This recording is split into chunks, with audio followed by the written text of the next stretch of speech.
Լերիվ չորացել։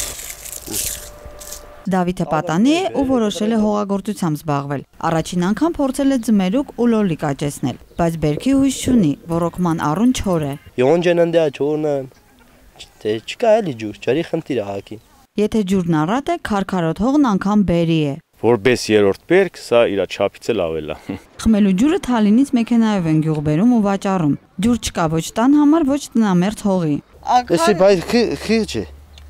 Մեր երկու անգամ ենք չորի անեսի էլ վիճակը ծառ է։ Այդ կոմինագի մեջ է, բոլորին է, ան, հեսա,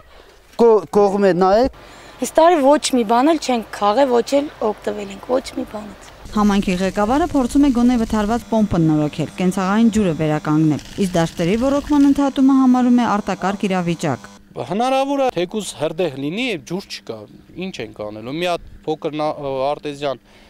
հոր ունենք, դրանով ինչ կարանք անենք։ Ոչ ոռոգելի բան կարանք անենք, ոչ շատ քիչ ջուր է այդտեղից։ Շատ քիչ ջուր ենք կարում տանք ժողովրդին։ Ծիրանը պրծավ, պետքա ոռոգեն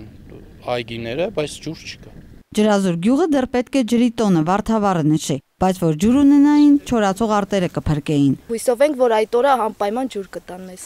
Կարինե Վարդանյան, Էդվարդ Չախալյան, ժամը լրատվական, Արմավիր։